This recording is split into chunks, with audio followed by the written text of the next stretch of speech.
let's take a secular example to test this proposition. Okay. I take two guys, let's just call them A and B, you and me, and let's just say that I say, I believe that there is life on other planets. Okay. You say, to match this, I don't. No. Right? That's. You say. What do I say? I don't know. What's the evidence you to say, support your belief? Okay. So you say, I don't know if there's life on other planets, and I don't either. Okay. And I don't either. But you believe it. So my next question is, what is the evidence that causes you to believe this? Okay. So now I might say something like, well, the reason I believe it is we have an unimaginably vast universe. We might even be living in an infinite universe. Life as we know it, we are on one tiny speck of this universe. And life as we know it has developed by various causes, natural causes in the universe.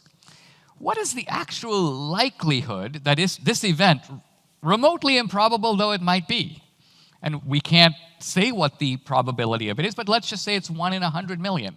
But we live in a universe that's vastly bigger than that. Mm-hmm. So what are the odds that this combination of attributes called human beings exists nowhere else in this vast universe?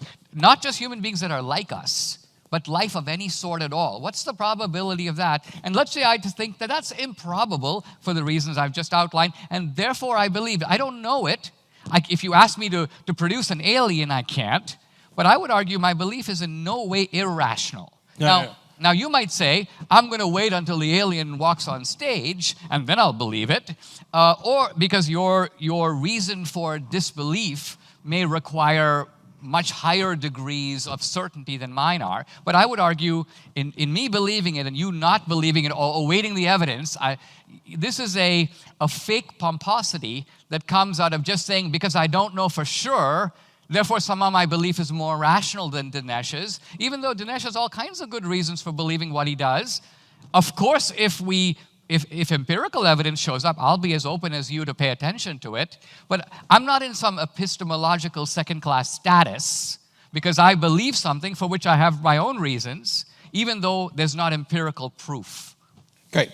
So the example that you gave, first of all, at some point, somebody can go back through this video and find the number of times that he says what my position is likely to be versus how many times I've tried to even attempt what your position is. I actually ask. So if you're just going to set up straw men, it's going to be really easy for me to knock them down. No, I mean, I'm sorry. Every time you do that, you say, you could say this. And here's the thing, the examples that you're talking about, we live in this vast universe, what are the likelihoods, what are the odds, right. All this stuff.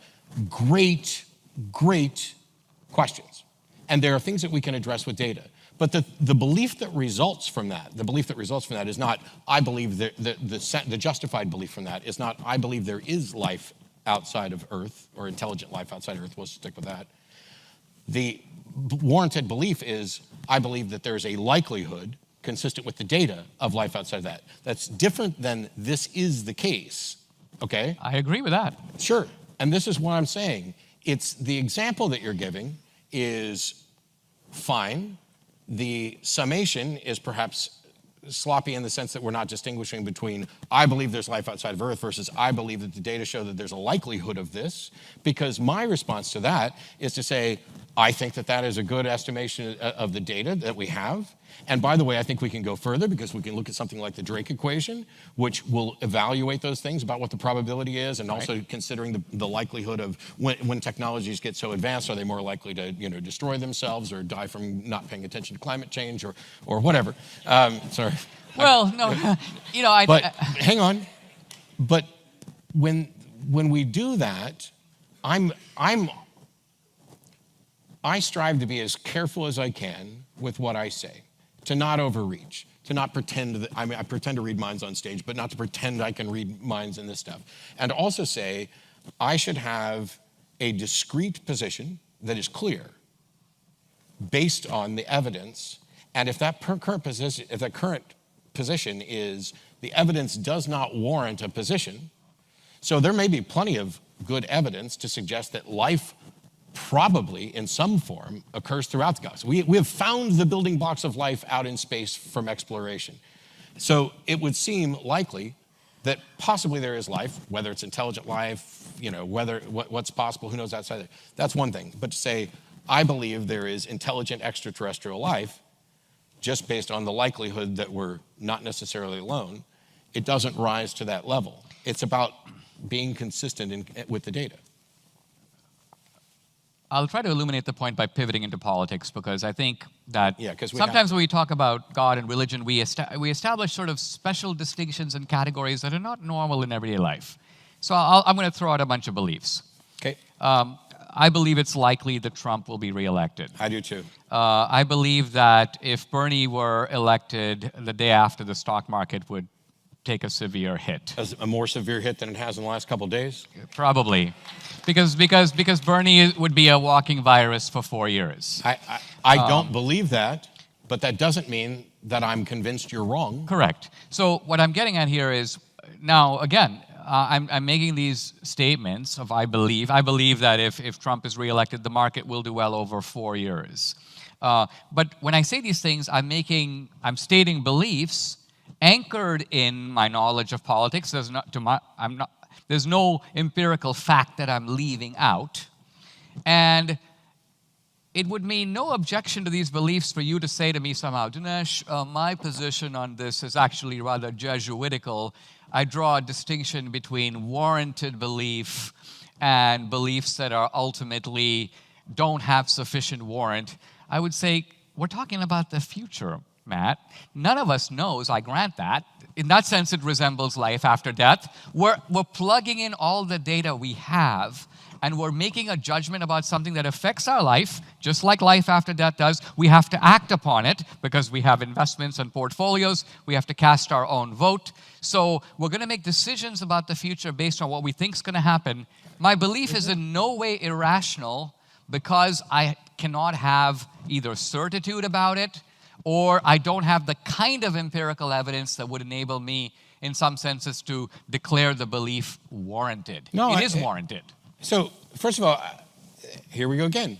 I don't disagree. The thing is that you have beliefs about what's likely to happen in the economic and political realm, and you base it on actual data.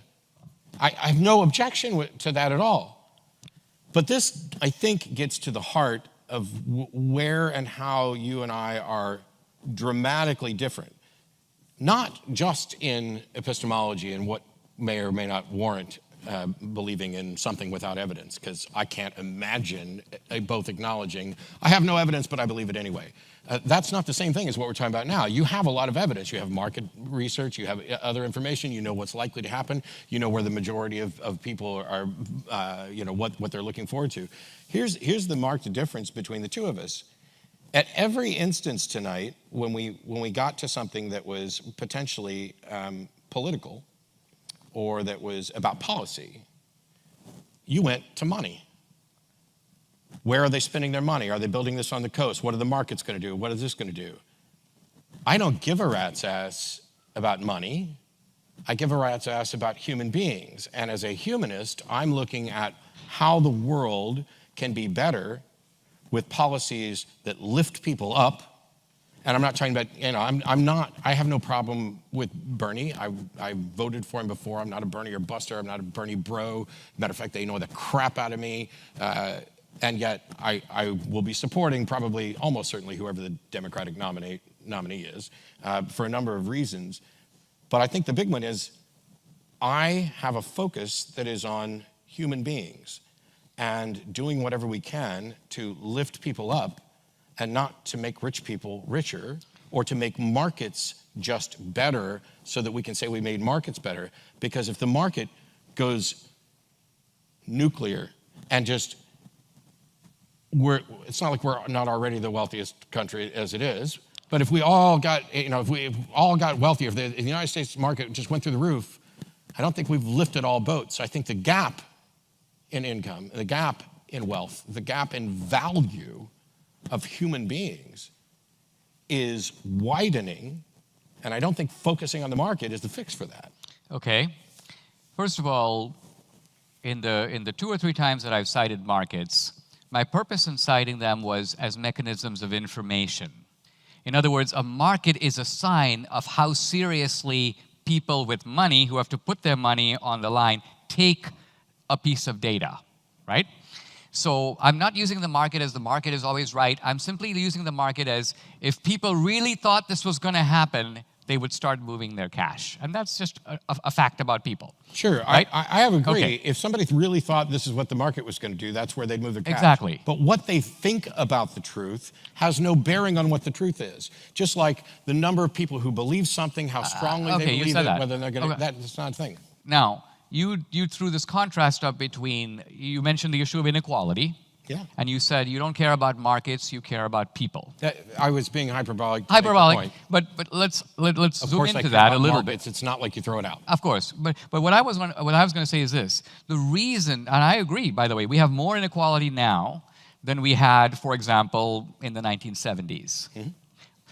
And it is true also that CEOs and entrepreneurs today make a lot more money as a multiple, let's say, of the average worker than they did in the 70s. The reason for that, I think, is because CEOs in the 70s didn't do a whole lot. If you were a CEO of Hewlett-Packard or Ford Motor Company, by and large, your job is organizational. You're an administrator. You say, I'll open a new plant over here, I'll do this over there. The entrepreneurs who have made gargantuan amounts of cash, I would mention, the obvious ones, even Bloomberg, but certainly Jeff Bezos, certainly Steve Jobs. The reason that they got so rich is precisely because they have augmented human welfare to such a gargantuan degree. Everybody who people didn't even, normally we think of markets as supply response to demand. But as far as I know, there's not one person in the world who wrote Steve Jobs and goes, you know what, take an ordinary phone, figure out how it can take photos, let's figure out how it can do email, texting, put all these features, and then get rid of the stylus, use your finger. Here's what I'm getting at. Apple built the phone before we knew we couldn't live without it. Sure. And everybody who put money... I can, though, because I'm on Android. Yeah, okay, fair enough. But what I'm getting at is everybody who made these people like Bezos and Jobs so rich did it happily by waiting in long lines in the Apple store because of great boosts in human welfare that they were able to create. So I would argue we're living in an entrepreneurial boom. Now, the last time this happened is in the era that progressives called the Gilded Age, but the Gilded Age is also the age of the telegraph, the car, the airplane. So that was actually the biggest communication revolution of all time. We're living through the second biggest one. And all I'm getting at is these are huge amounts of human welfare that have been created by entrepreneurs for which they're being rewarded voluntarily by people who are happy to pay $300 to get a phone. So where does the social injustice come from? Oh, okay. Who is Steve Jobs ripped off? How many phones does Steve actually manufacture? A lot. 0. Steve Jobs never manufactured a phone in his life. Well, Apple Yes. contracts, so what? I'm in agreement with you. Entrepreneurs, by all means. I mean, how many cars did Henry Ford himself personally make? Yep. I agree, but thing it was is, done by the assembly line. If we're gonna determine how much, the invention itself is important, and there are certainly entrepreneurs who are as self-made as possible.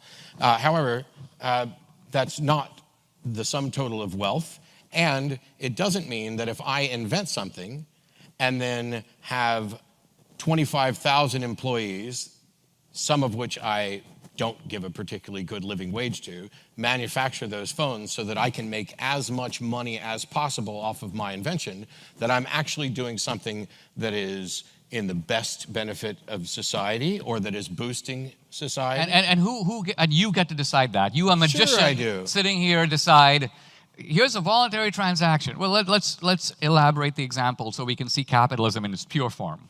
Let's just say everyone in this audience has $10. So we live in a socialist utopia. We all have $10, okay? And then you stand up and do a magic trick, and you say, I'll do this magic trick if some of you would agree to pay me $1. Okay? And let's just say the 25 people in the audience said, we'll give you $1.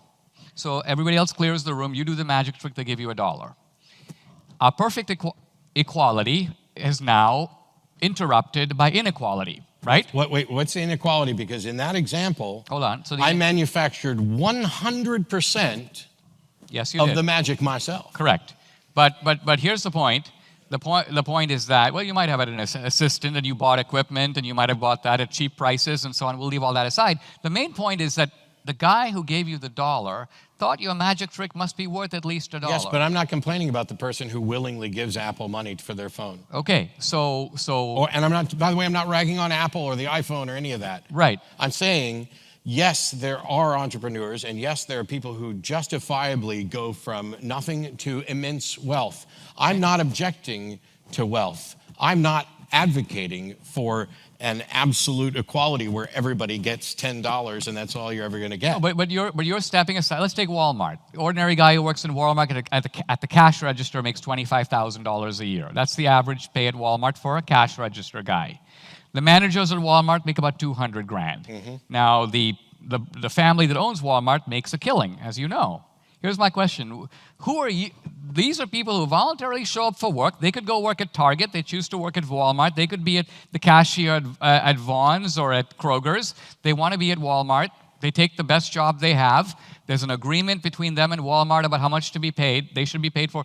All I'm saying is, where do you get to waltz in and say things like baseball players make too much? And I didn't say that. okay. Or that Apple should be paying more money to its managers because Steve Jobs made more than they did. It's not because Steve Jobs made more than they. Basically, you're saying, where do I get off coming in when these people voluntarily work? Right. And so that if we can get them to work for $1.50 an hour so that they have to work 5 jobs and But pause here. Let's check the language. What do you mean by get them? I just let you talk on and on about it. Okay, go ahead. You're suggesting that who am I to say that it's a bad move for us to pay some people so little to pay a cash register worker $25,000 a year? I can tell you who I am to say that.